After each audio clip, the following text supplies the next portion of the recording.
बिस्मिल्लाहिर्रहमानिर्रहीम एंड अस्सलाम वालेकुम। Welcome to Skyland classroom. और आज का जो टॉपिक मैं आपके लिए लेकर आया हूँ वो है adverb. Adverb parts of speech का एक हिस्सा है। उसको समझाने से पहले मैं आप लोगों से कुछ सवाल करूँगा।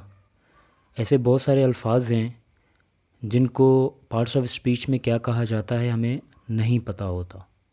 ठीक है, अब जैसे मैं ये वर्ड्स लिखने जा रहा हूँ, आप देखिएगा कि उनको पार्ट्स ऑफ स्पीच में क्या कहा जाता है। अक्सर हम में से लोग नहीं जानते होंगे कि उनको पार्ट्स ऑफ स्पीच में क्या कहा जाता है। जैसे नॉट, वेरी, क्वाइट, क्विकली। अब ये ऐसे वर्ड्स हैं जो हम बोलते तो रोज़ हैं मगर हमें नहीं पता होता कि पार्ट्स ऑफ स्पीच में हम इसे क्या कहें। जैसे क्विकली, नाउ, देन, हियर और देयर।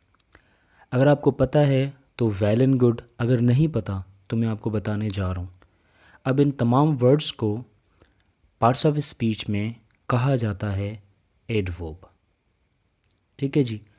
अब कैसे एडवर्ब कहा जाता है, क्योंकि हमने तो डेफिनेशन ही नहीं पढ़ी।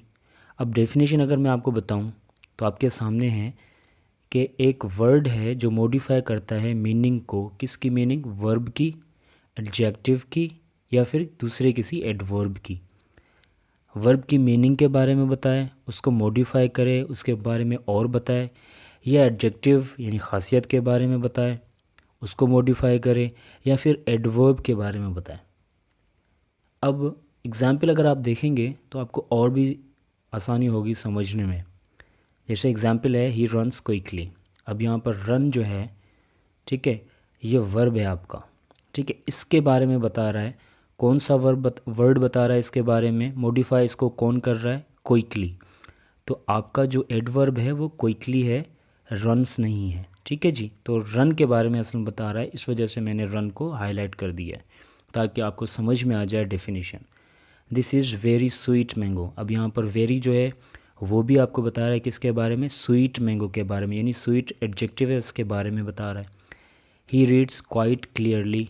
क्लियरली एडवर्ब है और क्वाइट जो है वो आपको क्लियरली यानी एडवर्ब के बारे में बता रहा है।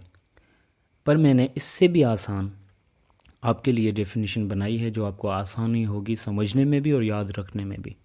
मैंने कहा कि ऐसा वर्ड जो हाउ का, वेयर का, व्हेन का, हाउ ऑफ्टन का, हाउ मच का जवाब दे उसे आप एडवर्ब कहेंगे। ठीक है जी। यानी जो हाउ का जवाब दे, वेयर का, व्हेन का, हाउ ऑफ्टन का, हाउ मच का। अब कैसे ये आपको पता चलेगा काइंड्स ऑफ एडवर्ब्स में। ठीक है, जब आप काइंड्स ऑफ एडवर्ब पढ़ेंगे तो इन तमाम अल्फाजों के जवाब आपको मिल जाएंगे। ठीक है जी। अब नंबर 1 पर जैसे मैंने लिखा एडवर्ब ऑफ टाइम। अब ये जवाब किसका देगा? व्हेन का। सीधी सी बात है, जब आपको टाइम के बारे में बताया जाए तो वो आपका एडवर्ब ऑफ टाइम कहलाएगा और वो जवाब देगा किसका? व्हेन का। जैसे वी हर्ड दिस बिफ़ोर। अब बिफ़ोर क्या है यहाँ पर? आपका एडवर्ब ऑफ टाइम है और ये एडवर्ब है क्योंकि ये जवाब दे रहा है कब का, यानी व्हेन का। ही इंजर्ड हिज नी येस्टरडे। येस्टरडे आपका क्या है? एडवर्ब है क्योंकि ये टाइम बता रहा है और ये आपका जवाब दे रहा है व्हेन का। इसी तरीके से नीचे दिए गए ये सारे अल्फाज लेट, नाउ, अगो, लेटली, सून, डेली, नेवर, ऑलरेडी, फॉर्मरली, ये सारे के सारे आपके एडवर्ब ऑफ टाइम्स हैं। ठीक है जी, एक जवाब हमें मिल गया। दूसरा एडवर्ब ऑफ फ्रीक्वेंसी। इसका जो फ्रीक्वेंसी का मतलब है, फ्रीक्वेंसी मीन्स कितनी बार आपने कोई काम किया है, वो रिपीट कब किया है, यानी कितनी बार आप करते हैं वो काम।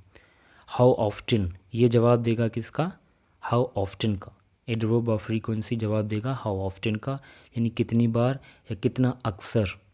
जैसे एग्जाम्पल है आई टोल्ड हिम ट्वाइस, मैंने उसको 2 मरतबा बताया। अब यहाँ पर ट्वाइस जो है आपका एडवर्ब ऑफ फ्रीक्वेंसी है क्योंकि जवाब दे रहा है कि आपने कोई काम कब रिपीट किया। दे केम अगेन, वो दोबारा आए। अगेन आपका एडवर्ब ऑफ फ्रीक्वेंसी है, रिपीट हो रहा है काम। Once, often, seldom, always and frequently, ये सारे के सारे आपके एडवर्ब ऑफ फ्रीक्वेंसी और ये जवाब देंगे हाउ ऑफ्टन का। ठीक है जी, यहाँ तक क्लियर है। उसके बाद आते हैं नंबर 3 पर, adverb of manner. Manner means तरीक़ेकार, यानी जो वर्ड आपको हाउ का जवाब देगा, तरीक़ेकार बताएगा, तो वो भी आपका एडवर्ब है। अब जैसे यहाँ पर एग्जांपल आप देखें, ही स्पोक फ्लुएंटली, वो रवानगी से बोला। अब यहाँ पर फ्लुएंटली क्या है, ये आपका एडवर्ब ऑफ मैनर है, यानी तरीके प्रकार बता रहा है कि वो कैसे बोला, रवानगी से बोला, फ्लुएंटली बोला। दे फॉट ब्रेवली, वो बहादुरी से लड़े। ब्रेवली आपका एडवर्ब ऑफ मैनर है, ठीक है, क्योंकि ये तरीक़ेकार बता रहा है कि कैसे काम हुआ। वेल, हार्ड, साउंडली, दस एंड सो, ये सारे के सारे आपके क्या हैं, एडवर्ब ऑफ मैनर हैं, ठीक है जी। तो क्योंकि ये आपको बताएंगे कि काम कैसे हुआ। अब हम आते हैं एडवर्ब ऑफ प्लेस पर, यानी जगह, वेयर के बारे में बताएं, ठीक है ना। मैंने आपको बताया ना कि इन अल्फाजों के जवाब आपको कैसे मिलेंगे। जैसे वेयर का जवाब देगा वो कौन सा एडवर्ब कहलाएगा, एडवर्ब ऑफ प्लेस कहलाएगा। एग्जाम्पल है आपके सामने, ही लिव्स हेयर। हेयर क्या है, एडवर्ब ऑफ प्लेस है कि कहाँ रहता है, यहाँ रहता है, तो आपको जवाब मिल गया वेयर का। दे गो देयर, देयर आपका क्या है, एडवर्ब ऑफ प्लेस है, क्योंकि जगह को बता रहा है ना। माई ब्रदर इज़ आउट, मेरा भाई बाहर है, और आउट जो है आपका क्या है, एडवर्ब है, कौन सा, प्लेस का। तो ये सारे एवरीवेयर, अप, डाउन, इन, अवे, बैकवर्ड, लेफ्ट, राइट, ये सारे के सारे आपके एडवर्ब ऑफ प्लेस कहलाते हैं, क्योंकि ये जवाब देंगे आपको वेयर का, यानी कहाँ का, ठीक है, किस जगह का। अच्छा जी, उसके बाद अगर आप आएँ तो वो कहलाता है एडवर्ब ऑफ डिग्री और क्वांटिटी। अब डिग्री या क्वांटिटी क्या है, मिकदार, ठीक है। How much, in what degree, यानी कितना, यानी कितना। अब कितने में आ जाता है मिकदार, और शिद्दत जो आ जाती है वो डिग्री में। तो अगर शिद्दत बताएंगे तो वो डिग्री होगी, और मिकदार बताएंगे तो वो क्वांटिटी। जैसे ही वॉज ट्रू केयरफुल, अब यहाँ पर जो ट्रू केयरफुल है, ट्रू जो है वो आपका एडवर्ब ऑफ डिग्री या क्वांटिटी है। मैंगोज़ आर ऑलमोस्ट राइप, अब यहाँ पर ऑलमोस्ट जो है आपका क्या है, एडवर्ब ऑफ डिग्री या क्वांटिटी है, क्योंकि ये बता रहे हैं कि कितना है। ऑलमोस्ट मीन्स तकरीबन, ट्रू मीन्स बहुत ज़्यादा, तो कितना बता रहे हैं ना, ये जवाब दे रहे।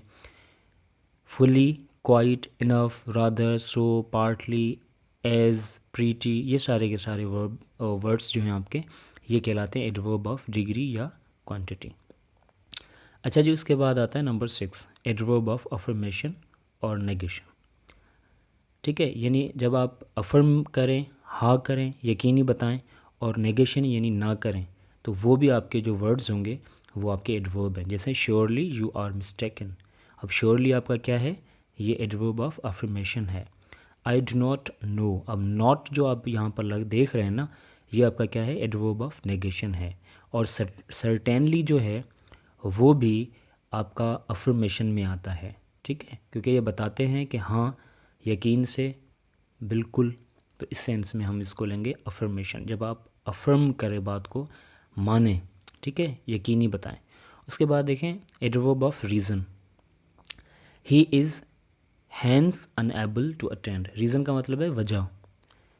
जब आपको वजह के बारे में या उसका वजह का जवाब दे कोई वर्ड कि वजह क्या थी, तो आप उस वर्ड को क्या कहेंगे, एडवर्ब ऑफ रीज़न। जैसे यहाँ पर he is hence unable to attend, वो इसी वजह से अटेंड नहीं कर पा रहा, ठीक है, नहीं कर पाएगा या नहीं कर पा रहा। अब हैंस जो है आपका एडवर्ब ऑफ रीज़न है, क्योंकि वो वजह बता रहा है।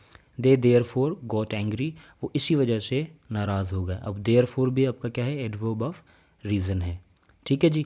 आई होप कि आपको ये सारे जो वर्ड्स मैंने डेफिनेशन के मुताबिक बताए थे उनके जवाब आपको मिल गए होंगे। इंशाल्लाह नेक्स्ट वीडियो में इसका जो पार्ट 2 आएगा एडवर्ब का, क्योंकि एडवर्ब अभी पूरा नहीं हुआ, एडवर्ब अभी रहता है, तो इंशाल्लाह आपको बाकी जो चीज़ें होंगी एडवर्ब के बारे में वो भी क्लियर हो जाएंगी, और जो कन्फ्यूजन्स होंगी वो भी क्लियर हो जाएंगी। अगर आपका कोई भी सवाल है तो कमेंट सेक्शन में पूछें, और आप नए हैं तो सब्सक्राइब ज़रूर करें। नेक्स्ट वीडियो जल्द आएगी। अल्लाह हाफिज़, टेक केयर।